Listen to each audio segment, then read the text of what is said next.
Hello and welcome to The Gist. I'm your host, Chris Vetrano, here to break down all the things happening in pop culture and interviewing the people that make it pop. On today's show, I've got a Bachelor Nation staple.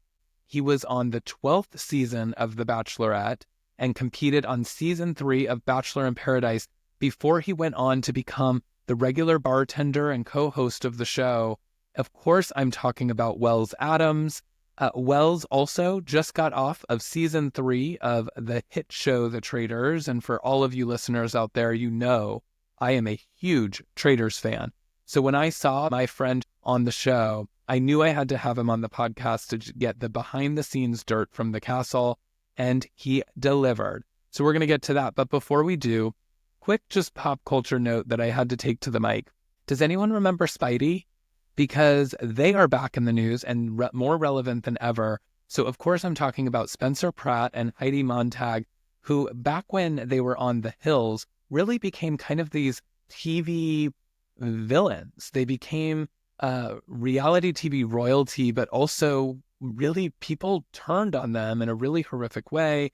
Obviously, Heidi became really famous for the amount of surgeries that she was having to look different. Spencer was doing a lot of crazy things in the news. They were staging a lot of paparazzi.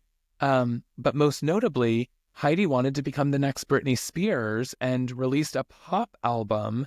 And as she was recording that album, the world just really turned on them and it never did anything. And now they're having this epic sort of comeback in this really wild way. They were impacted, unfortunately, by the fires in LA, and so many people were, but they took to their Instagram and TikTok to really share their story and their pain. You know, they lost everything that they had. They haven't really worked in a number of years. They shared that they were living paycheck to paycheck and just kind of, as Heidi said, they were house poor. Everything that they had was in that house. And their story is actually quite tragic. And they're not alone. There are so many people impacted by the fires in LA. And I mentioned this on the last episode, but if you know someone, or even if you don't, and there's something that you can do to give, the American Red Cross is a great place to start. There are so many people that have been unfortunately impacted by the fires there, and they really need our help. But Spencer and Heidi have really turned this thing into a crazy pop culture moment because the world rallied around them, and Heidi's album, after however many years it's been now, it's probably 10 years old, hit the Billboard 200 this week. It debuted at number 53, I believe. But her songs were going number 1 on iTunes. She is relevant in music all of a sudden.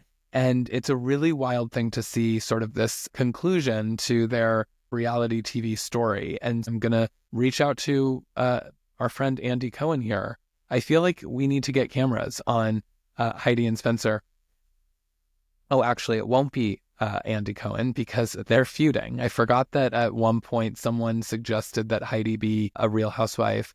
And he said something like, oh, she's too trashy for the housewives or something. And so Spencer has now said that he would never work with Andy Cohen and he doesn't want to be associated with housewives or Bravo in any kind of way. So there is a bit of a feud going, but they are making themselves relevant again in a really massive way. And this time because they really need to, and they're doing the work to make ends meet and get back on their feet. And, everyone's kind of applauding them. So these one-time TV villains who were a bit of a joke is now having a redemption story. And so it's been really cool to see, but that is definitely something that's happening in pop culture right now. But without further ado, I want to get right into the guest today because, like I said, we go way back. He used to be a radio DJ here in Nashville. We were in the same circles, and so we got to spend some time together. He is a really great guy. And then he went on, like I said, to the 12th season of The Bachelorette,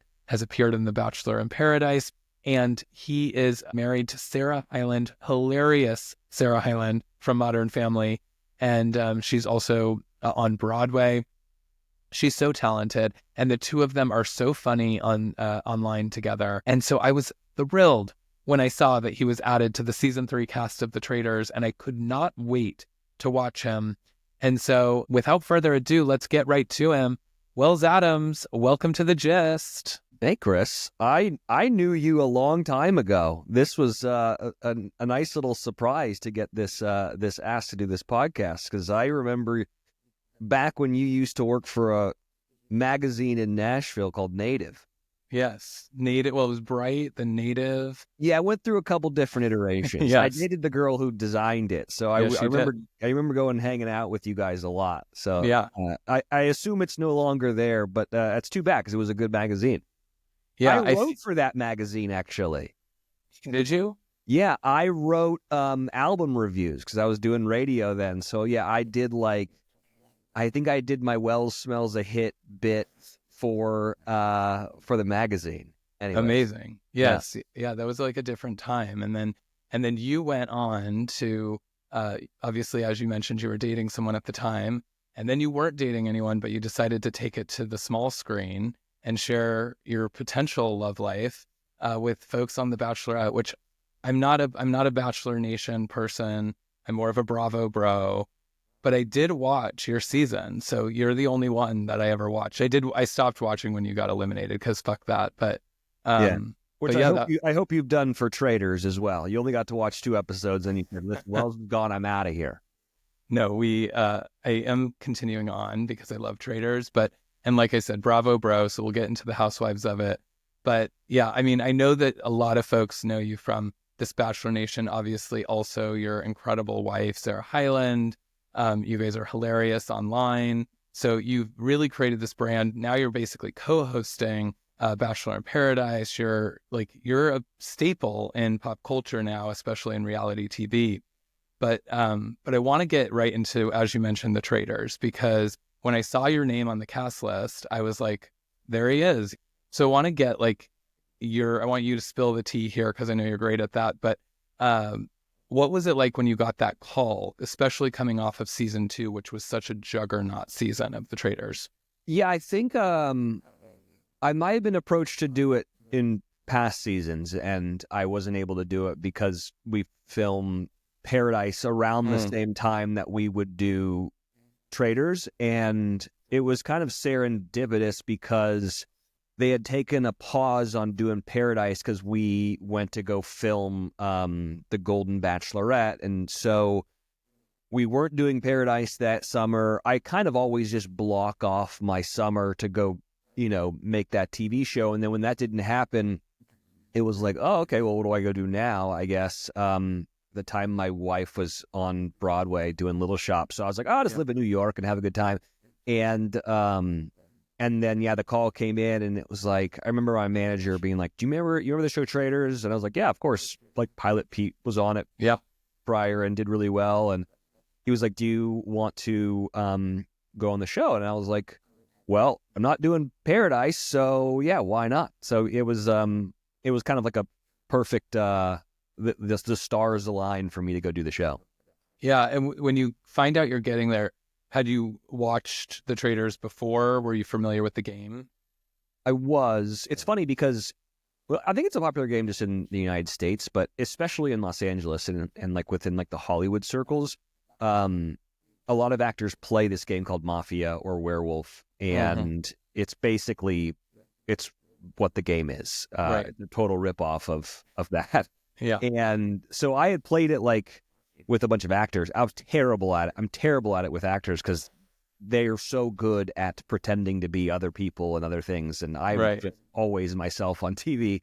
So I was, very familiar with it. And then once I think I signed, I was like, I should probably watch all these seasons. So I went back and I watched like Ari's season and then Pilot Pete's season. And then I even watched like some of the UK stuff just to know kind of what I was getting myself into. But the US one is kind of unique because it is, quasi celebrities and not just like regular old folks. And so that's an interesting little wrinkle because, if you come in the show like on the UK where it's just, regular people, you have no idea of whom these people are, if they're lying, but you have a little bit of a sense of who these people are from TV and, and what shows they make and what shows, and what they do on said shows. So yeah, it's a little bit different in the US and compared to the other ones. And, I enjoyed making it. Yeah. And so did you go into kind of like thinking about strategy for the gameplay, or were you thinking more about, Phaedra Parks was kind of like this, epic television last season? Were you thinking more about the creating television moments? Yeah, I always am thinking about how do you make the best TV possible. Yeah. Yeah.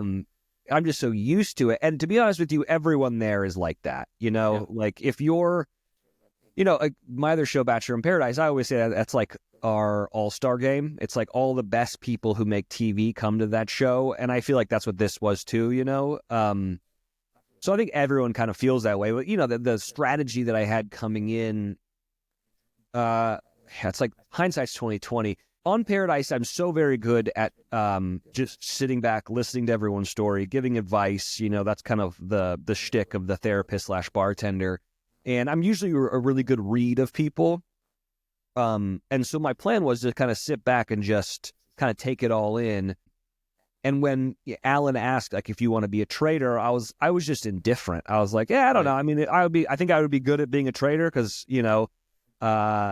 I have no problem like lying to like make a good TV show. And I think I'd also be good as a faithful because I am a good read of everyone.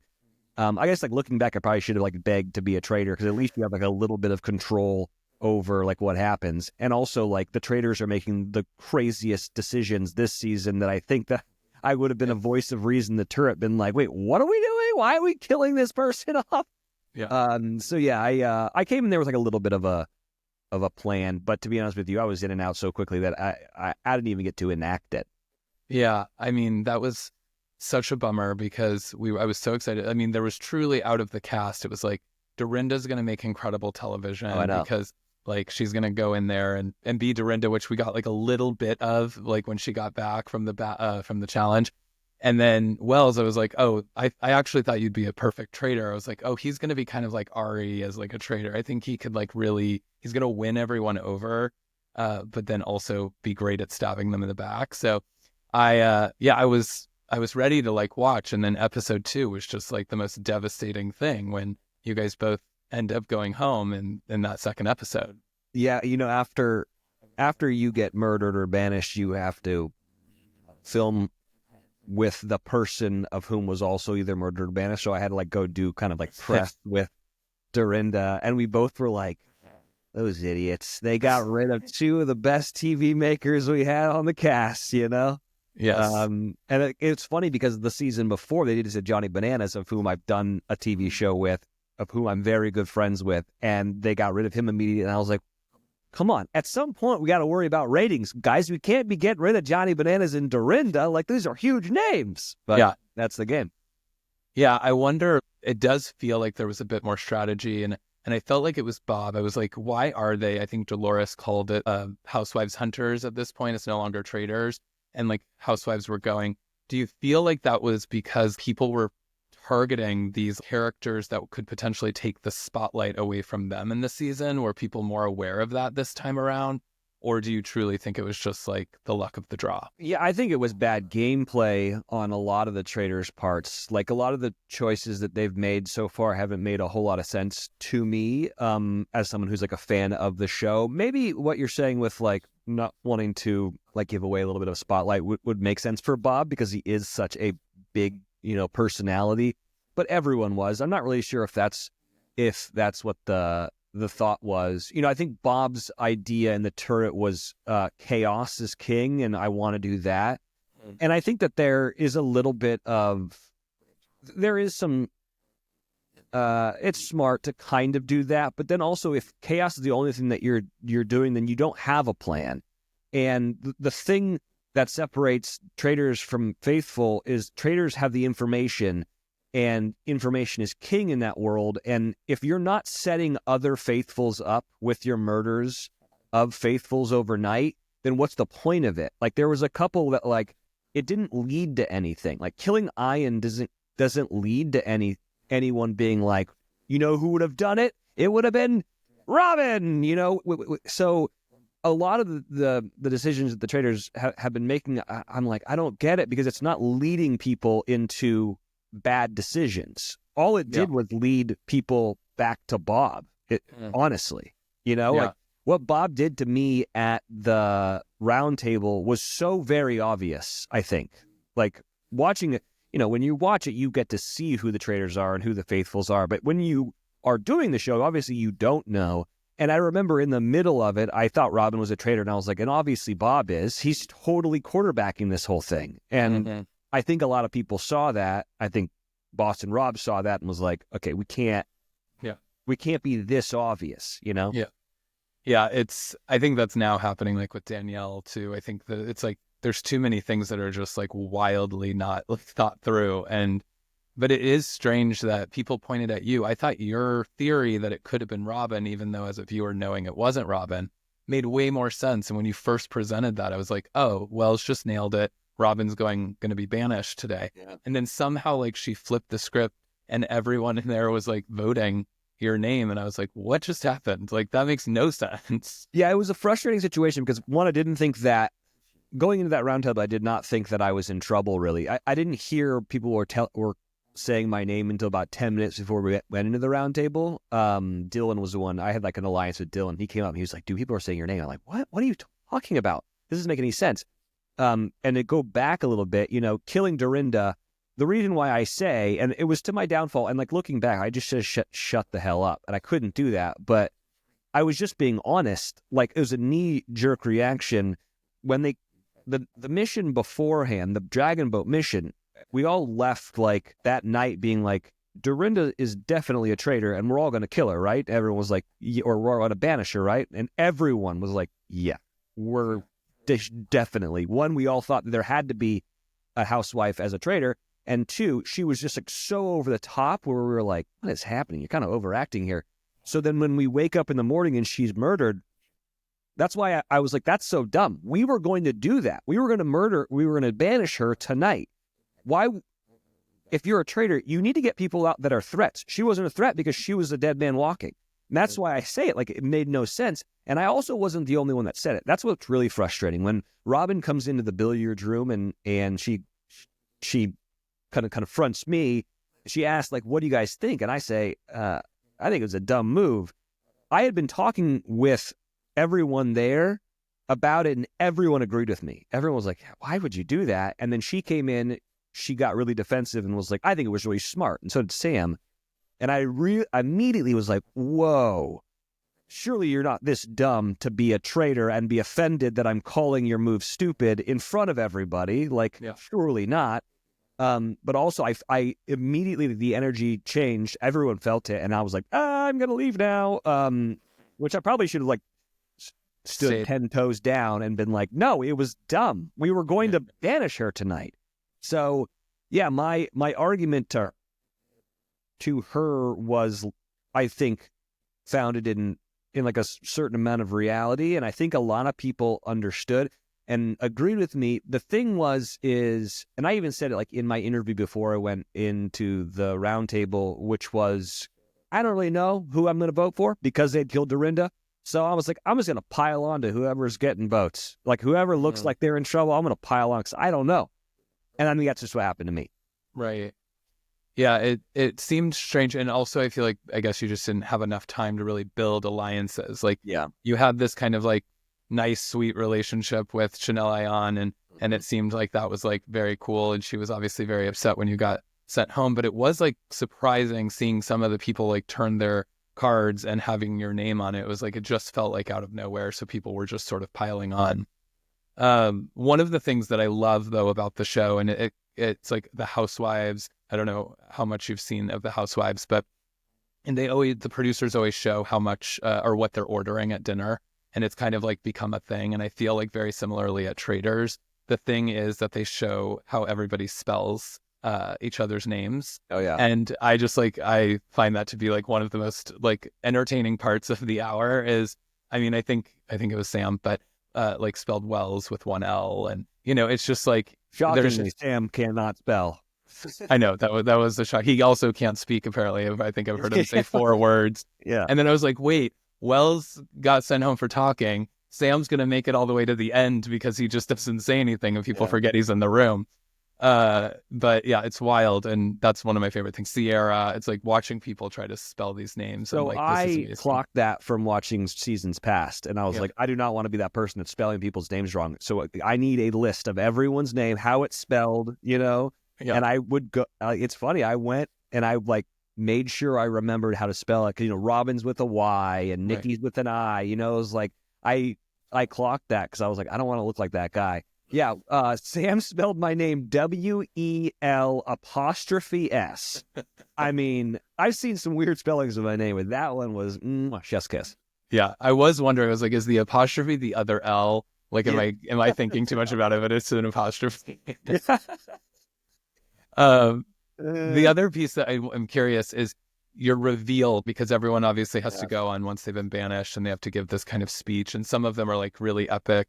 Do you have time to prepare that, or do you go into every banishment roundtable? Like, did you already kind of know when my time comes, if it comes, this is what I'm going to say? Yeah, I think I grew up in the 90s, you know, when like every coming of age, you know, high school movie had a slow clap. And I was like, I just really want to do this. Yeah. And it's so funny because one, like I've made enough TV now. I'm like, well, if I'm not going to be on this show, I'm going to make a splash somehow. Yeah. So I knew I was going to do something. And it was funny because, you know, the entire cast, we all got together and were like, wouldn't it be great if we were the first season that gets a traitor out first? Let's be that season. And I'm sitting there thinking like, this is the dumbest move in the world. Like, I don't know how you guys thought that I was a traitor. Yeah. And so and I was also angry. I was like really annoyed that like this happened. I had just gotten there. I didn't think I really did a whole lot to kind of deserve what happened to me. So I wanted them to think that they were smart. Yeah. Because my whole thing was like playing a smart game isn't always the smartest, which like I'm standing by because I'm watching the show back with all of you and I'm like, none of this makes any sense. This is the dumbest. The only move that the Traitors have made that I thought was smart was Boston Rob not putting a traitor in one of those caskets. That's the only one I thought where I'm like, that was good. So I wanted all of them to think that they had gotten a traitor and be really, really excited. I wanted them to feel that. And then when I was like, yeah, I'm a faithful, you idiots. And then I just turn around like, good job, you idiots. But yeah. Yeah. No, it was good television. So you made your mark. I'm hoping that you get like maybe like you and Johnny Bananas and, you know, get like the Kate Chastain treatment someday and get to like come back on a future season, because I do think it would be great to see you like go a little bit further and have a little bit more strategy, because I think you could have actually been the pilot Pete, and I think probably worked really well with like Dylan and stuff. I had an amazing plan. This was frustrating. It was cut because I was banished, but so I didn't think I was gonna get banished. I thought I was gonna get murdered by the Traitors because I was saying that the Traitors move was stupid. Right? Mm-hmm. Like, that's what I thought. So we went into that mission where we had to get all these gold coins, get these, you know, these yahoos out of these bird trees, these bird nests or whatever, bird cages. And everyone was getting down Boston. Rob never was getting down Derek, and no one was getting down Wes. Well, I'm the only person who was like truly a challenge fan, and I was like, Wes is my guy. So I told him before, like, out there, I was like, I'm going to get you down. And so they didn't really show it this way, but the truth of the matter is that I got probably 90% of his coins. Like, I single-handedly got him down. And I told him while he was up there, I was like, I think that they're going to try to kill me tonight, so I really want this immunity shield. And so I get him down. I'm like me and Dylan are running wind sprints up and down this hill where everyone else is kind of like, stop caring. Yeah. And I'm like going balls to the wall because I want to get Wes down and I want this immunity shield because I think that the Traitors, Robin, is going to murder me because I said that their move was stupid. And so we get done. We go back to the castle. They didn't show it, but Wes was like, I'm going to give you the immunity. And I was like, awesome. I have a plan. And he goes, okay. So then I pull Ian aside and, you know, for as like kind of flighty as Ian is, she was like, I think that Bob the Drag Queen's a traitor. And I was like, I think it's Robin. and I've got a plan. And she was like, okay, what's the plan? I said, well, Wes is going to give me the shield.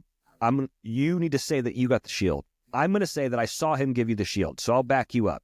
You'll be safe tonight because everyone's going to think that you've got a shield, and I'll be safe because I'll actually have the shield. This is exactly what Pilot Pete did, but I was just redoing this bit. Yeah. And I was like, and then when they can't kill me tonight, we'll come to breakfast tomorrow, and we'll know it's Robin because she was offended that I said that her move was stupid and she couldn't kill me. That was my whole plan. And it was like I used so much of this energy for this plan, knowing that I should have just been like, hey guys, I'm not traitor. Please believe me, I'm not a traitor. Or I should have been accusing somebody else, Yeah. Or, yeah, I think it's, that first one is so tough too. Like I for sure thought it was going to be a Sam or just like a Sandoval just because it was Sandoval and everyone seemed to, like the Bambis seemed to hate him like straight from the get-go. And, it was like, oh, he's just going to go because like no one wants him there. And like no one has anything typically at the first round table. Everyone's like, we don't really have anything yet. So someone throw around some theories and it ended like in a really poor way for you. So hate to see that. I know you've got your podcast, your favorite things. And so I want to know who was your favorite of the cast when you arrived in Scotland? Yeah, Ian was my favorite. I loved her to death. She's, I've done so many reality shows and I've come across so many different reality personalities. And a lot of times they're kind of like vapid and, egocentric and stuff, present company included. And she was so beautiful, like inside and out. Like she was like this is bright light of just badassery. I loved her so much. She had no idea what game she was playing. I don't think she cared. She just looked good all the time and was just like so lovely. Yeah. I loved her. I loved Dylan. Dylan and I were tight. Like I honestly thought that Dylan and I were going to run the table and go because we were so similar. We're both relatively smart people. I was just louder and he was quiet, and I thought like this would be a perfect alliance. Yeah. Yeah, I'm a fan of Wes. Then I became friends with Wes. Loved him. Dorinda, I ended up spending a lot of time with because we both got kicked out kind of at the same time. So, I really enjoyed everybody. What the frustrating thing about the Robin thing was that there's a lot of time in which you're like driving places or going places where you're not being filmed. Right. And I was always with Robin. Like she was always the person in the car that I was in, or I was sequestered with her. And so like I got to know her really well and I became really friendly with her. And we talked about, like she had some issues with her podcast that I was like trying to help her out with. Mm-hmm. I thought that we were tight. And then when she did that, I was like, I'm so hurt. Like I've been hanging out with you more than anybody, Yeah. So yeah, that was a bummer, but yeah. So would you do it again if asked? I don't think so. I think I'm better at, doing the hosting thing than getting in the game. Yeah. Yeah. Well, I know that, you're short on time and, this has been great to just catch up because like you said, we go way back. Yeah. I got to ask, Tragic Kingdom, is that still a blog? You had a blog back in the day called Tragic Kingdom. I did. And now it's Listen, It's Vetrano, and that's where the gist lives. And so, so it's taken its shape and different forms over the years. But yes, Tragic Kingdom was. Are you impressed that I remember that? I mean, that's got to be, 10, 12 years. It's removed. Very impressive. Yes. No, I was like, there is also a chance that like Wells comes on the call. Is like, hey, good to meet you. Like, yeah. I was like, it's been so long, but no, I'm glad to know that I made enough of an impact that you said yes to come by today. Yeah, of course. It's good to see you, man. Yeah, you too. I'm so like, I love seeing everything that's happened to you and like you doing kind of all the things that you did. I mean, Lightning 100, not the same since you've been there. Live on the Green, not the same without, you guys hosting. Now. It's, but it's, it's just really nice to see kind of like people go on and really shine and you're doing that. So it's been awesome to watch. But what's kind of next for you? Well, Sunday I'm hosting red carpet for the Grammys, for the pre-show on E. So that's like literally what's next is I have to memorize songs and records and everything. So I make sure I don't sound like an idiot on the red carpet. So that's what's happening on Sunday. And then,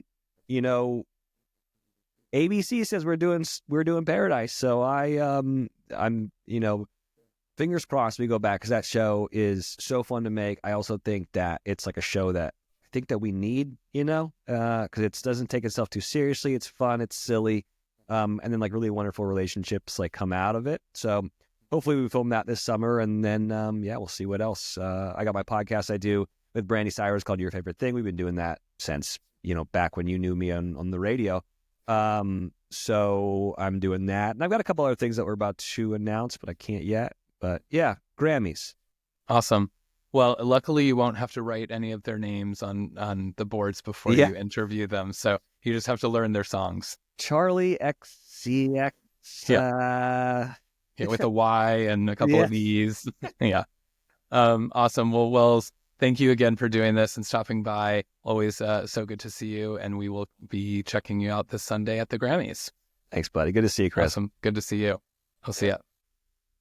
Man, I love that guy. He is so real. He's so authentically him. I love, he's talking about his own ego of like being a reality TV star, because in order to do what he does or to do any of this kind of reality TV stuff, you have to have a bit of an ego and be willing to put it all out there. And he just does that in such an authentic way. And I think it's why he really resonates with so many people, because we saw him on The Bachelorette and America fell in love with him.